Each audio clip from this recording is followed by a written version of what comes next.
Olá pessoal, tudo bem? Eu sou Estevão Secato e começa agora mais um episódio do Virando a Mesa, hoje com o Carlos Benites, o fundador, sócio fundador e CEO da Fintech BMP.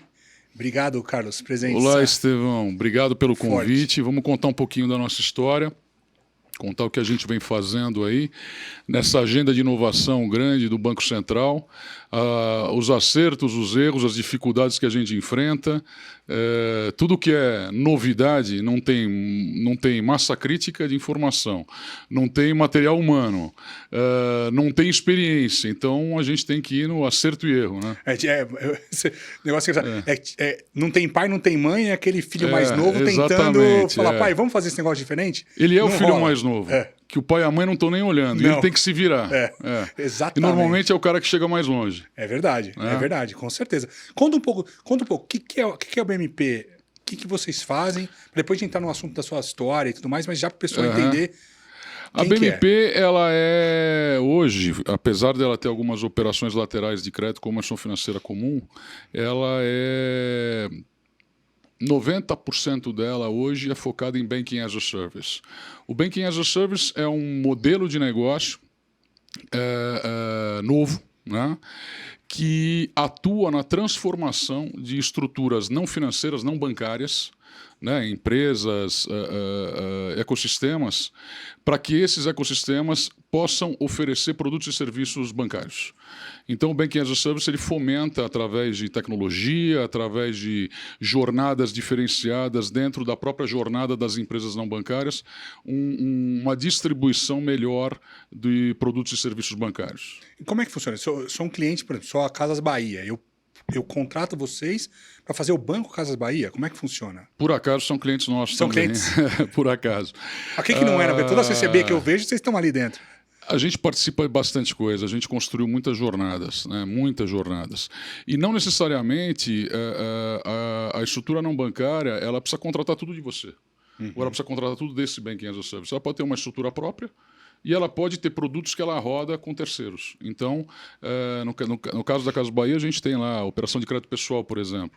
Então, toda operação de crédito pessoal ela roda dentro de nós. Então, a gente cuida da área do regulatório, a gente cuida das emissões de contratos, ambientes todos da jornada de simulação, oferta da operação de crédito, contratação, e a gente, em conjunto a quatro mãos, desenha todo o processo de políticas, crédito, cobrança, desenha todos os processos tecnológicos, mas acompanha ali muito. Eu falo que não adianta você ser só tecnologia.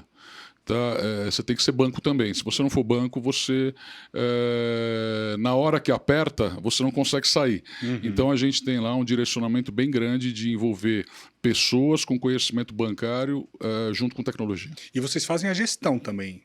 De todo o back-office, todo o back-office também, de apresentação. Em algumas operações, o front é nosso também, a gente constrói, porque a empresa ela quer entrar rápido no mercado. Né? E ela tem lá um roadmap de tecnologia, do departamento de tecnologia dela enorme. Aí você fala lá, olha, vou construir agora um front. A empresa não tem a capacidade de colocar isso em menos de 6 meses. Então a gente acaba colocando. Então a gente fez para o Magazine Luiza, por exemplo, todo o front de operação também de crédito para pessoa física. E aí toda a jornada acontece, a gente normalmente desenha a quatro mãos, não é algo one size fits all, não é algo parametrizado para todo mundo. Cada cliente tem uma forma de conduzir o seu relacionamento, a gente chama de parceiro, né? Cada parceiro tem uma forma de conduzir o seu relacionamento. Então a gente tenta se adaptar a essa esteira desse parceiro nosso. É interessante, porque assim, a gente via a concentração bancária absurda no Brasil, né? E ficou pior com as ondas de fusões e aquisições do setor. Né? Isso contribui para a desconcentração, né? Então, eu sou meio pragmático para entender isso. Eu não acho que existe uma descentralização, vamos chamar assim, do crédito. Tá? Eu acho que existe uma redistribuição da forma de ofertar o crédito. Então, se você for ver, algum tempo atrás, a gente estava falando que a concentração caiu de 80 para 72 em relação às grandes instituições. São quantas hoje? A gente está falando das 5 maiores, 7 maiores. Né? Só que acontece o seguinte, essas mesmas instituições passaram a alocar capital, alocar recursos através de outras estruturas. Então, acaba sendo o mesmo dinheiro que volta. Então, eu não acho que foi esse 8%, 9% de queda, não. Eu acho que houve uma descentralização do formato de oferta, da distribuição. Houve uma criação de novos formatos de oferta de crédito através de outras instituições, através de fundos de investimento e através de instituições não bancárias, né? Então, no final das contas, grande parte ainda continua nos grandes bancos. Você acha que pelo menos a parte de serviço bancário ali, deu uma... Porque eu sinto que hoje tem muito mais fintech, muito mais empresa entrando nesse mercado de eu quero ter meu banco, eu quero ter a minha bandeira de cartão. Minha bandeira não, mas a minha marca ali no meu cartão. Private label. Meu private label, meu banco. Eu mesmo, com um amigo meu, a gente fez um arranjo de pagamento ali, não deu muito certo, queriam cobrar uma grana absurda da gente para montar. Depois, acho que um prestador de serviço veio com um valor super mais baixo, mas acho que está popularizando um pouco isso, né? Eu acho que o empreendedor se motivar a entrar num mercado específico, eu acho extremamente importante, porque você, primeiro, se aumenta a concorrência, você faz com que aqueles caras que estão na zona de conforto comecem a se mexer. Na verdade, os grandes bancos, por exemplo, com as fintechs entrando, começaram a se mexer, começaram a olhar. Possivelmente, se as fintechs não tivessem se movimentado tanto, os bancos estariam talvez num degrau atrás, né? Mas o que acontece, e isso aí é um detalhe importantíssimo, é que muita gente que se predispôs a construir estruturas para ter a próprio banco ou ter a própria plataforma bancária, plataforma de contas, ter a plataforma de crédito, não tinha o conhecimento da esteira toda, da jornada toda de negócio. E acabou meio que se organizando somente com tecnologia, achando que ela ia funcionar a favor. E ela funciona a favor, mas ela não faz tudo. Tipo a startup eu tenho um app bom, mas e aí o seu plano e o seu negócio em si? Não, eu tenho um app. Você precisa de uma inteligência por trás, que se você não tiver, você está sujeito a riscos que você não controla. Não adianta você saber até dos riscos, você não controla. Então, por exemplo, uma fintech que vai oferecer crédito para empresas, e ela não tem a conta da empresa, o dia a dia da empresa, ela tem um risco dobrado. Então, se você fala numa pequena empresa com risco de provisão de devedores duvidosos de 7%, você vai para um mercado onde você não tem a conta, você simplesmente oferece o crédito, você pula para 14%. É porque você não está acompanhando ali o dia a dia o pulmão da empresa, né? E aí, como é que você faz para se precificar? E você quer concorrer para poder ter negócio, porque você está na internet, que é um ambiente binário, é um ambiente de sim ou não, você não tem tanto espaço para ficar vendendo. Diferente do gerente do banco, que ele vai, ele conversa, ele visita, ele liga, ele fala, ele manda e-mail. Como é que a fintech se posiciona se ela nem conhecida é ainda? Então, isso fez com que muitas desaparecessem nesses últimos 7 anos. Eu venho acompanhando desde 2016, né, 15, 16... então muitas desapareceram até por subjugar esse posicionamento aonde você poderia trabalhar. Então elas tinham a visão de conquistar o mundo ao invés de conquistar o bairro, né? Eu acho que a gente tem que conquistar o bairro primeiro, conquistar para depois a gente conquistar o mundo, né? São etapas, né? Você não pode quebrar essas etapas e ir mais rápido do que a tua capacidade de assimilação. Qual que é Então a BMP ela oferece toda a parte de Banking as a Service, e também como é que funciona essa parte de emissão de títulos? É uma instituição financeira? Como é que... A BNP ela teve uma autorização em 2009, como sociedade de crédito ao microempreendedor. Eu lembro que eu tinha R$200 mil de patrimônio líquido, de capital social, e eu não conseguia nem manter os 200. Eu estava todo mês abaixo. E aí o Banco Central me chamou lá para dar uma puxão de orelha em mim. E foi ali que eu dei a virada. Me puxou a orelha, mas falou, cara, você tem várias outras atividades dentro do teu objeto social. E o puxar a orelha não é puxar a orelha. A gente fala puxar a orelha meio na brincadeira, mas não é bem isso. Ele te colocar numa linha, porque qual é o objetivo da autarquia? é fazer com que você seja produtivo. Ele não quer te tirar do mercado, ele quer que você melhore, né? Então foi ali que a gente virou a chave e começou a trabalhar serviços, porque eu precisava trazer mais receita para a empresa. Isso foi em 2013 aproximadamente, e aí começou a dar dinheiro isso em 2014, 2015, e aí a gente, em 2019, pediu uma outra autorização, viramos o SCD. A gente já analisou subir mais um degrau, né? A gente não entende ainda que a parte de controles internos ainda possibilite que a gente dê esse salto para frente ainda. Eu acho que a gente precisa ainda ficar mais maduro, né? Mas a gente está num bom caminho. E talvez ficar mais maduro, eu que sou um cara extremamente exigente, eu vou passar minha vida inteira querendo ser melhor. Então, tem uma hora que você tem que passar para a próxima fase, independente de como você está. Né? Era o bom inimigo do ótimo, né? Senão você não acaba... exato. E aí, vocês fazem empréstimo para empresas, pessoas físicas ou não? Só intermediam? A gente tem um pequeno departamento que cuida de empréstimos, né, focados em financiamento de veículos, focado em CDC, lojista, é o crédito direto ao consumidor, financiamento de máquinas e equipamentos. Né? Então, esse departamento ele não compete com os nossos clientes. Ele não compete no dia a dia com os nossos clientes. Né? E normalmente são operações de varejo muito direcionadas, então a chance de eu encontrar um cliente meu no mesmo segmento é difícil. É muito mais fácil ele vir entender o que eu faço aqui com o meu funding para poder alocar nas operações deles, nos clientes deles. Né? Que eu já tive alguns caras que foram vender financiamento de veículos, alguns outros que foram fazer financiamento de máquinas baseado naquilo que a gente construiu. Então a gente tem essas carteiras porque é muito importante a gente estar na rua. Um dos motivos de eu manter isso é você estar na rua, é você ter movimento de crédito, movimento de cobrança, movimento da esteira completa, ter dificuldade, ter aumento de inadimplência, ter resolução de problema, para você poder construir esteiras mais limpas se vier amanhã um cliente, que a grande maioria tem muita vontade e pouco conhecimento. E aí você não funciona simplesmente como toma meu manual e integra lá. Não. Você tem que ter uma espécie de consultoria simplificada, mas você tem que dizer, olha, o melhor caminho é você seguir por aqui. E a gente tem essas opções aqui. Porque quando chegam algumas empresas maiores, elas falam, eu quero fazer conta, eu quero dar investimento, eu quero fazer crédito para um, crédito para outro, crédito para outro, eu quero dar crédito para todo mundo, eu quero fazer isso. Eu falo assim, peraí, quantas pessoas você tem aí para cuidar disso tudo? Eu falo assim, eu tenho 3. Você não vai conseguir. Escolhe um para começar. Né? Escolhe um produto, vamos em frente em cima disso, entende quais são as dificuldades, começa a partir daí você criar os seus controles e a partir daí você vai subindo o número de produtos, você vai melhorando a tua... Normalmente eu falo para eles, trabalha com o dinheiro que está dentro da sua casa.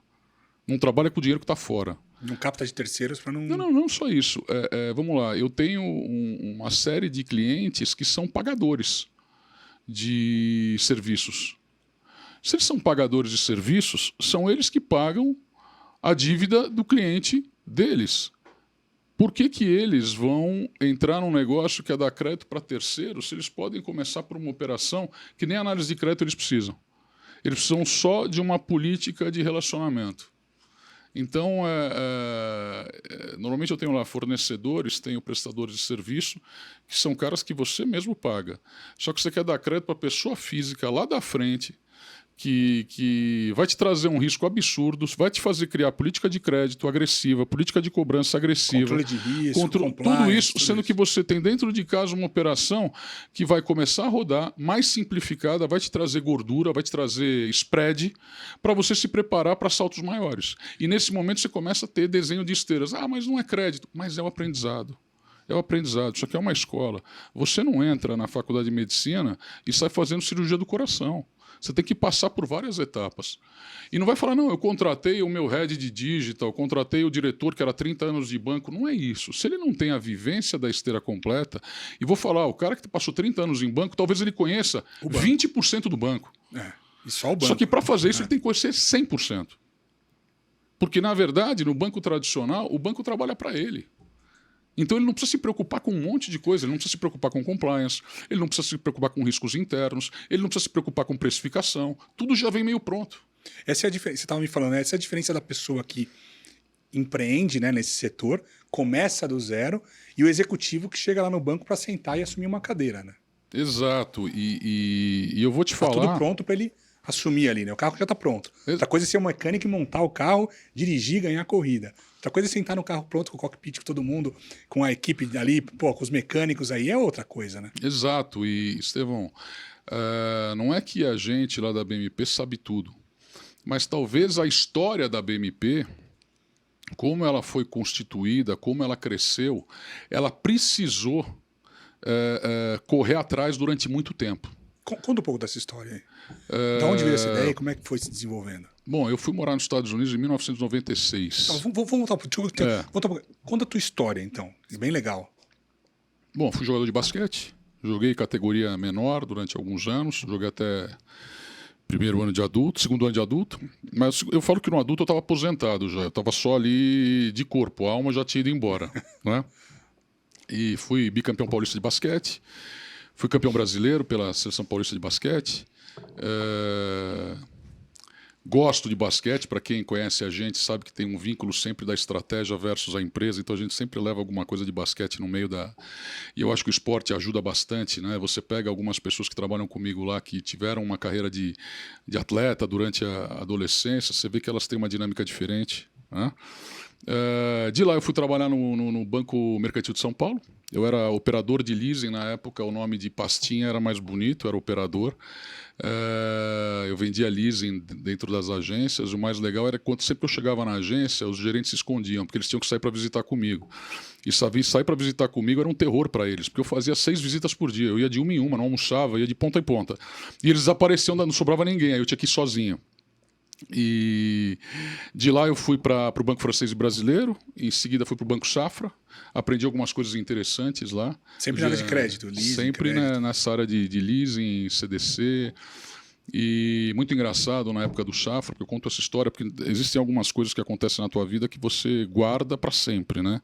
Então foram 3 minutos que a diretora de RH, a gerente de RH, virou para mim e falou assim: mas por que você quer trabalhar no Safra? Aí eu falei, não, porque o banco é agressivo, porque o banco comercialmente forte, não sei o quê.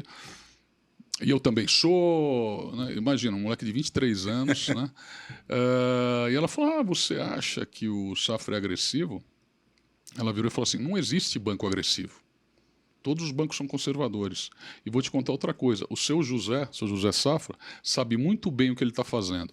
Cara, foram 30 segundos de frase que eu levo para a minha vida inteira e é a forma que eu conduzo todos os meus negócios relacionados a isso. Você tem que conhecer muito bem aquilo que você está fazendo, senão você vai errar. Errar não é problema, mas você tem que errar com aquilo que você conhece, com previsibilidade. Aí do Safra eu passei uma temporada nos Estados Unidos, eu quis montar um negócio lá, quis ir para ficar, mas aí acabou o dinheiro, eu não quis fazer subemprego. Aí eu voltei. Queria montar lá? Eu queria fazer uma importação, exportação, cheguei a fazer algumas coisas, mas não tinha dinheiro. Que ano que foi isso daí? 96. Aí voltei, fui para a Cutia Trading, a Cutia estava montando uma área de financiamento de veículos, eu fui para a Cutia, um amigo meu que era do Banco Francês me levou para lá. Saí em 99 da Cutia Trading. Eu tinha visto nos Estados Unidos algumas operações digitais, algumas fintechs que na época não eram fintechs, eram .com, né? E eu falei, vou montar. Copiei, óbvio, porque é muito mais fácil você copiar de alguém que gastou muito dinheiro para chegar num determinado movimento do que você querer adivinhar o seu sem dinheiro. Não, alguém né? Pagou aquele learning curve. Exato, e você vai querer adivinhar sem dinheiro. Você pode até adaptar, mas nada mais do que isso. Então, montei a Credit Carro, que era para financiar automóvel na internet, e eu era um correspondente. Eu ia entregar o crédito para os bancos que teriam algum tipo de relacionamento comigo. Então, eu tinha Itaú, tinha Safra, tinha Banco Alfa, Banco Votorantim. Todos eles trabalhavam conosco e integrados, e eu funcionava como um correspondente. Montou do zero isso? Do zero. Captando pela internet isso. Tinha sistema já de integração dos bancos ou não tinha nada? Tinha nada. Eu recebia uma simulação, o cara preenchia uma proposta na internet, eu recebia por e-mail essa proposta, preenchia a caneta na ficha cadastral do banco, imprimia, e mandava por fax para o banco.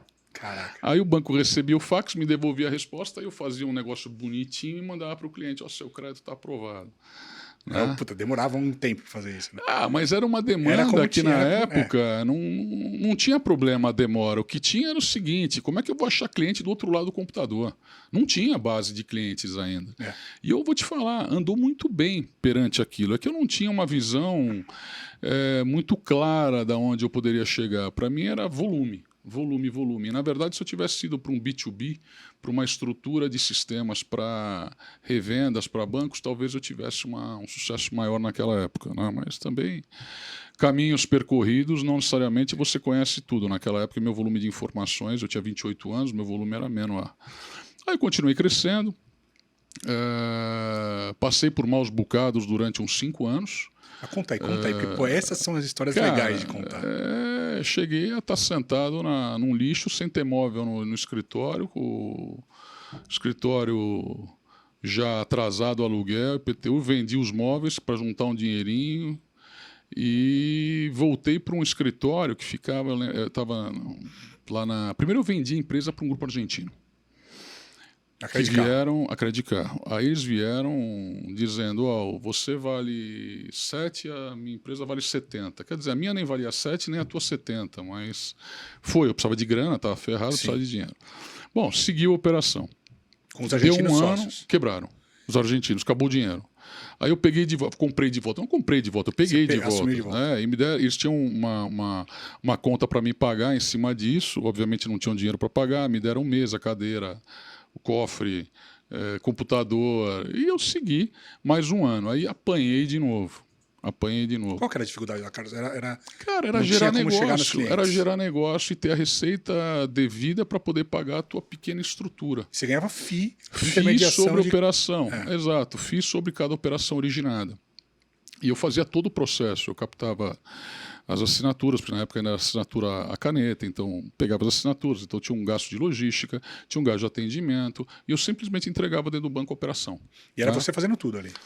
Tinha mais umas 3, 4 pessoas. Não era uma estrutura que perto das fintechs que captam dinheiro hoje. Era uma tentativa ali e foi. Mas eu vou te falar, foi uma busca por uma possibilidade que acabou se concretizando. Então, de tanto bater, os volumes começaram a aumentar. E aí não foi mais só pela internet. Aí foi pela internet e pelo mundo físico. E o mundo físico acabou sobrepondo a internet. Né? E eu continuei sendo correspondente até 2009. Então, de 99 a 2009. E o mais engraçado foi que em 2002, era junho de 2002... Minha mãe virou para mim, e eu ferrado de grana, minha mãe virou e falou, filho, vai arrumar um emprego, filho. Seus amigos aí, eles ganham 13º, eles têm férias, eles se divertem, e você aí não consegue fazer nada, tá ferrado. Aí eu falei, mãe, eu vou até o final do ano. Se em dezembro não finalizar, janeiro de 2003 eu sigo minha vida. Mas a minha mãe também, minha mãe era dessa política. Arruma um bom emprego, filho. Ela falava assim, você fala inglês, meu filho. Eu falava assim, porra, como... Aí, cara, não deu outra, cara. Dezembro de 2002 foi o primeiro mês lucrativo da empresa. Aí sobrou uma graninha. Falei, opa. Aí começou a sobrar. Pô, eu tinha $5 mil quando eu comecei. Em 99, eu cheguei em 2008 com R$1 milhão. Cara, era um bom dinheiro, mas era um bom dinheiro para você, não era um bom dinheiro para uma empresa ser gerida, ainda mais tendo que emprestar. Né? Então eu continuei tendo um certo nível de correspondência junto aos bancos e comecei a emprestar o meu dinheiro e pedi autorização em 2009 para o Banco Central. Então você começou nessa de emprestar o seu dinheiro nesse momento. Eu pus de volta o dinheiro. Maluco, né? Porque eu precisava ter uma segurança. Eu casei em 2005, minha mulher trabalhava, graças a Deus, porque senão eu tinha parado no meio do caminho. E aí eu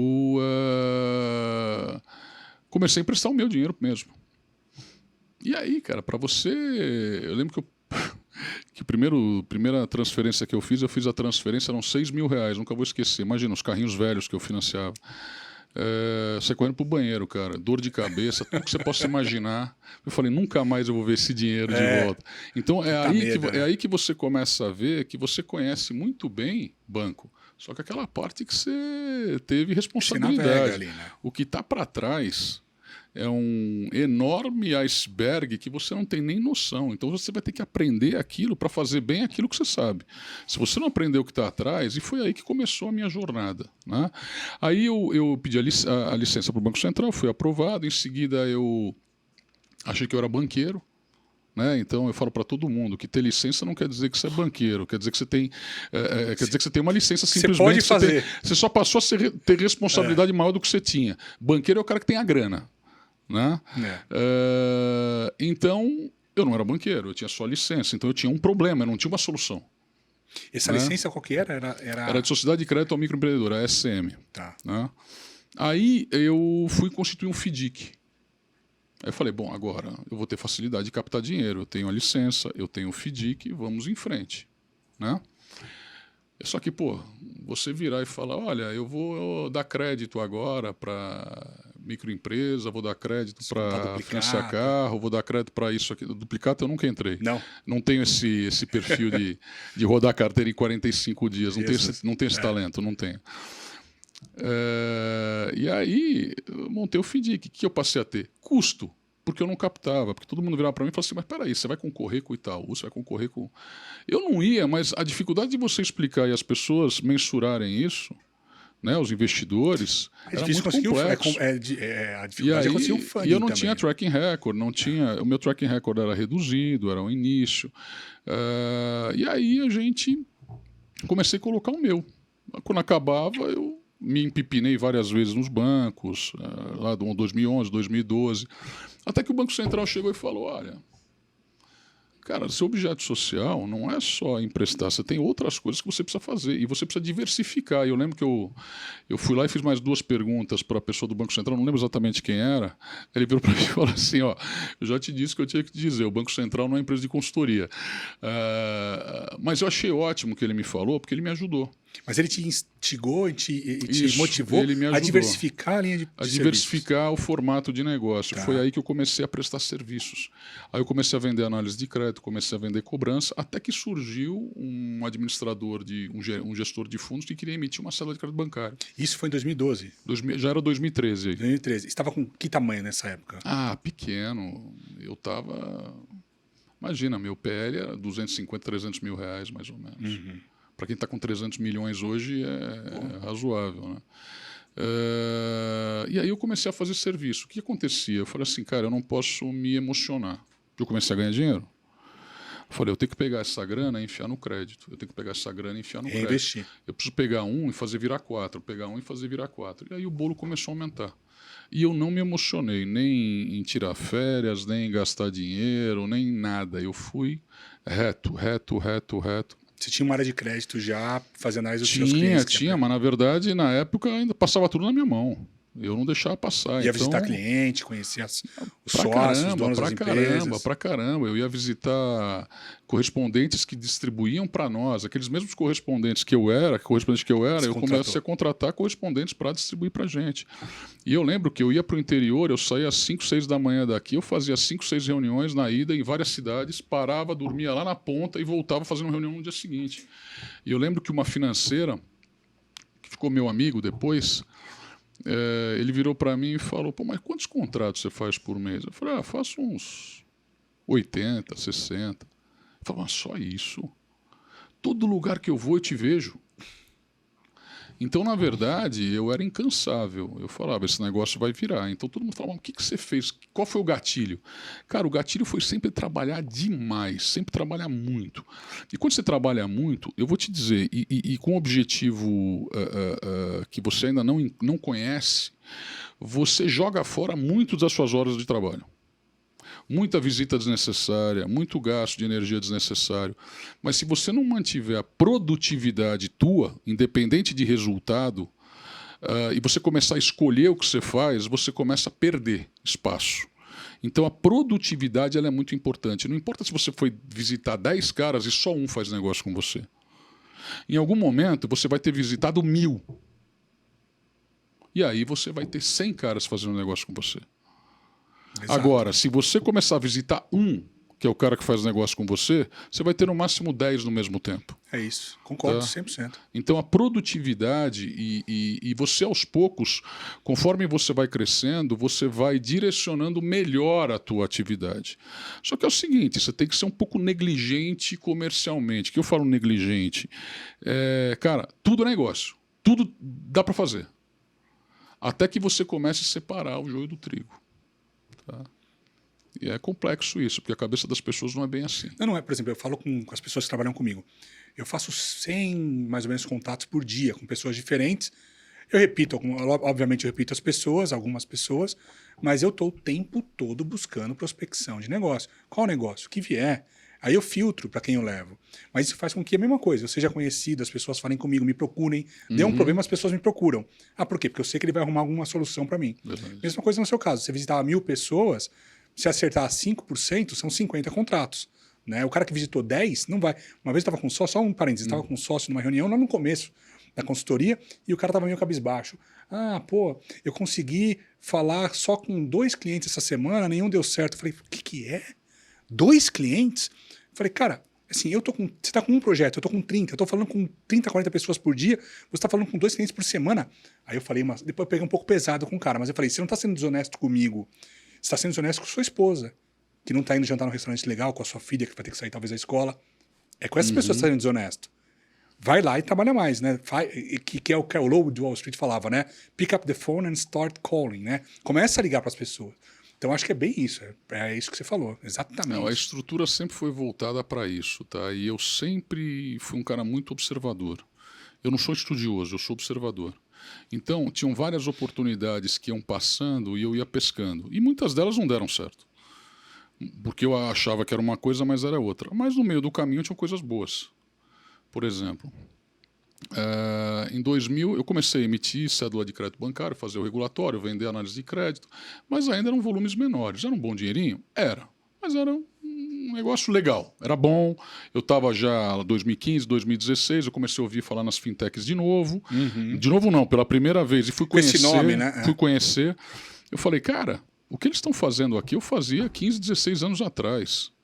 O modelo de negócio não vai dar certo. Então eles precisam ter uma orientação, uma distribuição de forma diferente. E esses caras querem conquistar o mundo e eles têm que conquistar primeiro o modelo de negócio, tem que fazer vingar. E, não, MVP, são muitas nomenclaturas que se usam hoje em dia, né? E que são ótimas estrategicamente se você tem dinheiro sobrando no teu caixa para fazer o que você bem entende. Se você não tem e você precisa matar todo dia um boi para poder se alimentar e correr para o dia seguinte, a conversa é outra. E eu acho que as melhores empresas são essas, que elas sobrevivem na dificuldade. Sim.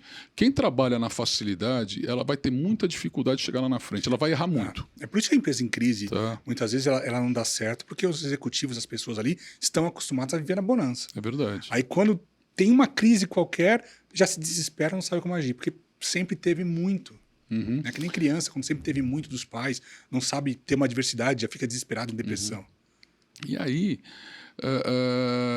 isso me fez olhar para as fintechs e falar, olha, peraí, elas precisam de um jogo diferente aqui. E eu fui montando isso. E eu fui demonstrando para eles, falei assim, cara, primeiro resolve esse problema, depois resolve esse problema. Tem algumas que estão aí até hoje, mas a grande maioria acabou seguindo caminhos de sonhos e acabou não sobrevivendo. A grande maioria. Tá?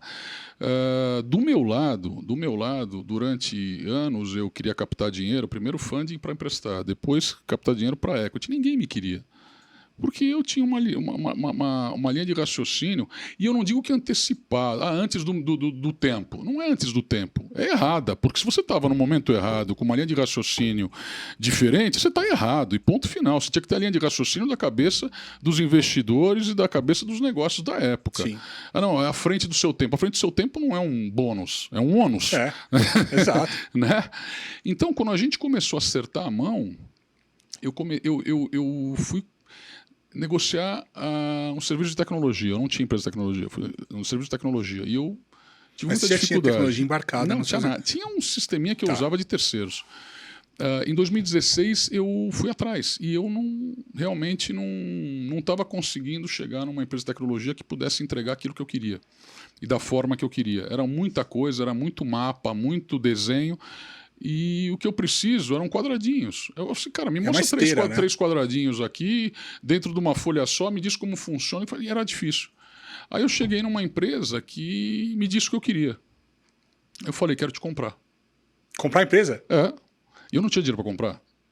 Mas eu tinha um contrato com o Mercado Livre, que ia começar. E que ia precisar de tecnologia. E eu falei, cara, eu vou ganhar dinheiro no Mercado Livre. E vou pagando. E vou pagando. Só que eu, no final, achei que eu ia ganhar uma coisa com o Mercado Livre e ganhei 10 vezes mais. Quer dizer, o negócio foi tão bem desenhado pelas pessoas lá do Mercado Livre, do Mercado Pago, e por nós, a gente chegou numa nomenclatura interessante que foi validada. Vocês fizeram lá? A gente montou crédito para o vendedor do Mercado Livre. Então, o Mercado Pago era uma operação pequena, até o Túlio, o presidente, o Pedro, esses caras tiveram uma visão, e não só a visão, eles tiveram uma diligência no processo que fizeram um negócio de 30 virar 300, quer dizer... E da mesma forma, eu ia ganhar 10, ganhei 100. Então, no final, essa empresa de tecnologia ela entregou o que eu precisava, conectou com o Mercado Livre, com o Mercado Pago na época, e com o sucesso da operação abriu as portas para a gente e para o Servicing. Uhum. E aí a gente começou a vender toda a parte de regulatório, de crédito, de cobrança. Aí sim com uma eficiência e aí muito a maior. recorrência foi muito maior e a partir de 2017 que a gente realmente começou a subir e na pandemia deu um salto violento. Porque como é que foi isso? Na pandemia, a primeira coisa, eu desmontei as operações de varejo que eu tinha. Eu cheguei lá, peguei Covid em março de 2020, voltei da Covid e falei, cara, primeiro prejuízo é o melhor de todos e tudo que eu estou enxergando hoje é prejuízo. Então, dispensei todo mundo. Nossa, ficaram todos loucos. Porra, mas daqui um mês vai... umas 15, 20 pessoas. Daqui um mês volta e aí a gente não tem mais jeito, tem que contratar. Eu falei, contrata. Pelo menos aqui eu já sei qual é o problema. Então, até os caras falaram, pô, você veio do Safra mesmo, né? Então, dispensei o time de crédito, mandei para cobrança e comecei a colocar grana para dentro. Quer dizer, recuperar o crédito que estava na rua. Isso, aí continuamos com algumas operações pequenas, né? E no final do ano a gente entrou num programa emergencial do governo, com grana do Ministério da Economia para distribuição para microempresas. O FGI? O FGI? Não era o FGI. O FGI não estava ainda. Era o Pronamp ainda, mas sem o FGI. Não tinha o fundo garantidor ainda. Era um capital do Ministério da Economia. E com garantia de recebíveis de cartões. Só que a gente tinha montado lá junto com o Mercado Pago, depois a gente montou para Americanas, depois a gente montou para Cielo, montamos para Stone, montamos para Rede. Cara, aquilo estava no nosso DNA já.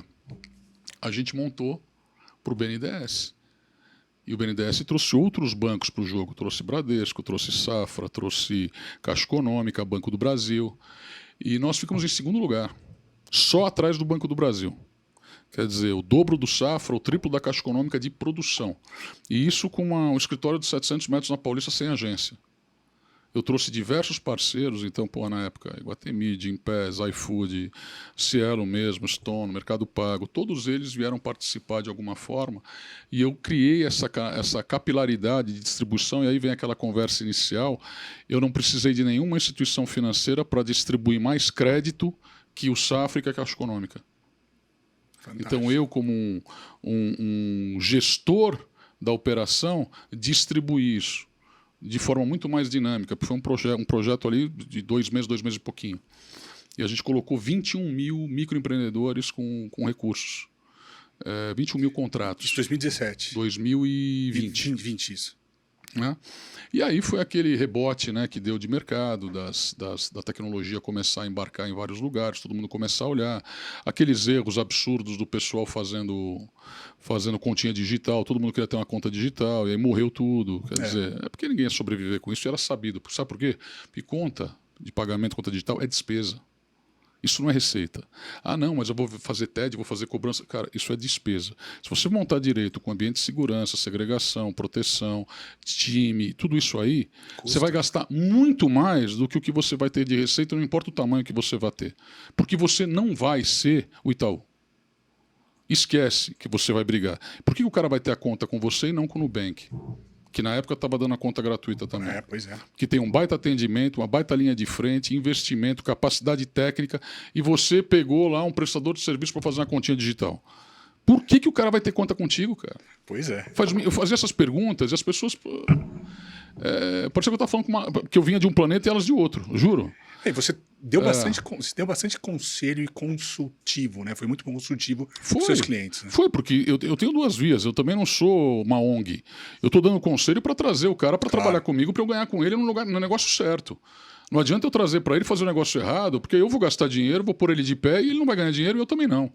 Então, nós não somos ONG, não. Nós somos instituição financeira, a gente tem que dar lucro. Claro. Mas eu vou buscar o melhor caminho para isso. E muitos foram com a gente e ganharam muito dinheiro. E outros não foram e acabaram no meio do caminho parando, desmontando. Então, é o que eu falei para você. A gente começou com uma empresa com dificuldade de manter R$200 mil de capital social e hoje somos uma instituição financeira com 300 milhões de patrimônio líquido. Né? Tudo ganho lá dentro. Eu falo que qualquer parafuso que tem lá dentro, cadeira, mesa, tudo foi comprado com dinheiro. Os caras falam assim, porra, imagina, o Carlão é família rica, dinheiro da família. Cara, meu pai morreu em 2012 e eu estava quebradaço. E ele deixou R$500 mil para mim. Qualquer pessoa sã, no momento quebradaço, com uma filha que tinha 1 ano de idade, menos de 1 ano, ia meter o dinheiro no bolso e falar, pô, peraí, vou parar de ser agressivo agora. Compra um apartamento, arruma um emprego e minha mulher apoiou e eu segui em frente. Peguei esses 500 pau, me levou 8, 9 meses para frente e de lá a empresa decolou. Nesses últimos 3 anos, como é que foi a história da BMP? Esses últimos 3 anos, a gente ocupou... 2020, depois dessa época? A gente ocupou um espaço que eu, particularmente, nunca imaginava chegar.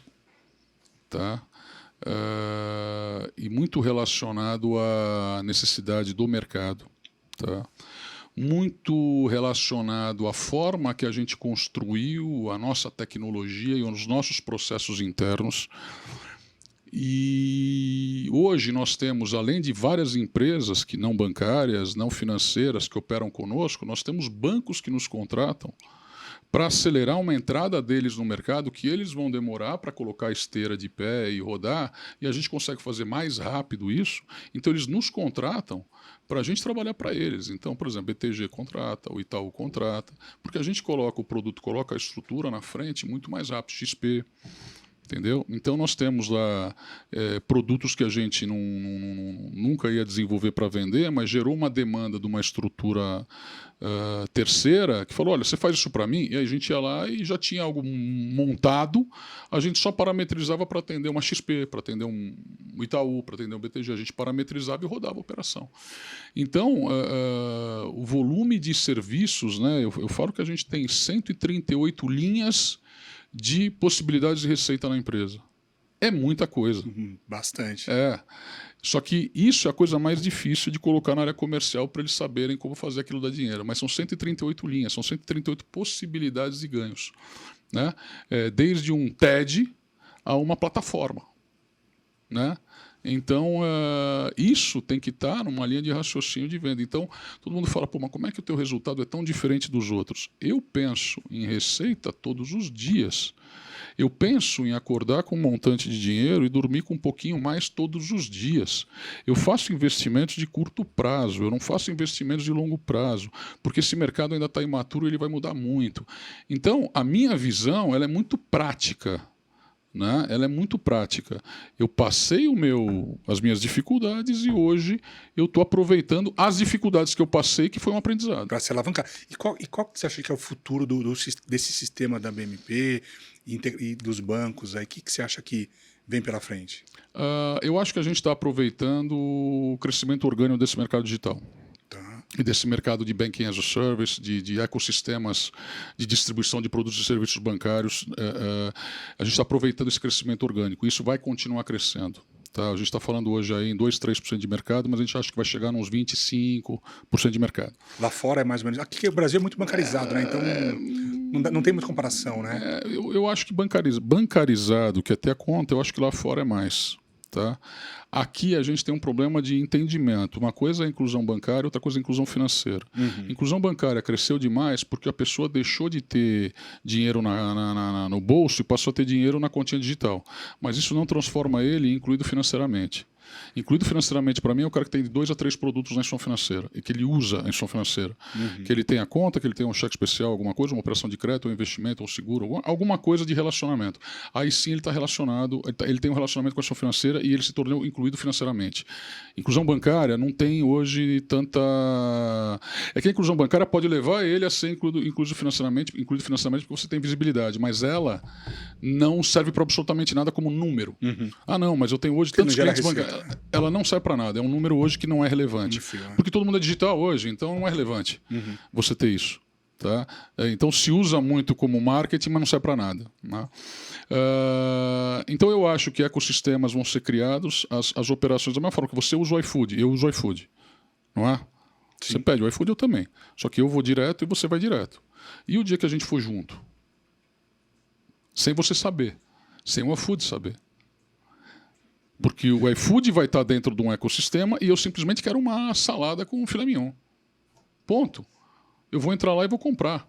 Se veio do iFood, se veio direto do restaurante, da onde, não me importa. E aí você começa a gerar um cluster de pessoas que querem comer uma salada com filé mignon. E ali, esse é o poder de barganha. Então aquele negócio, é isso. E eu acho que esse é o futuro, é um brainstorm grande, né? Porque talvez eu não seja o cara que vai ajudar nas regras. As regras vão ser ajudadas pelos caras hoje de 25 anos, 20 anos. Eu não vou estar nessa linha, mas eu posso jogar as ideias aí para todo mundo pensar. Legal, Carlos. Pô, obrigado pela presença aqui, viu? Excelente história. Parabéns, viu? Muito bom, Estevão. Obrigado pelo convite aí. É bom repartir. Você sabe que cada vez que a gente conta a nossa história, a gente aprende também, né? Sim. A gente começa a lembrar, né? A gente começa a lembrar e fala, porra, olha lá, presta atenção. Mas o legal também do programa é falar dessa história mesmo, né? De que, poxa, você estava sentado numa sala sem saber o que fazer ali e, de repente, você foi resiliente e conseguiu chegar do outro lado, né? Vencer a arrebentação e chegar do outro lado com sucesso. Eu posso falar um palavrão? Claro. Então tá bom. Para mim sempre foi o seguinte, o dia tá ruim, foda-se. Liga o foda-se e de manhã você tem que acordar e trabalhar mais do que você trabalhou ontem. Sim. Porque senão não vai dar certo mesmo. Se você ficar se lamentando que ninguém te quer, lamentando que tua empresa não vai bem, lamentando que o produto não está dando certo, cara, lamentação não alimenta ninguém. Trabalho alimenta. Perfeito. É isso aí. Tá bom, ótimo. Legal. Obrigado. Pessoal, chegamos ao final de mais um episódio. Muito obrigado. Nos vemos na próxima. Até breve.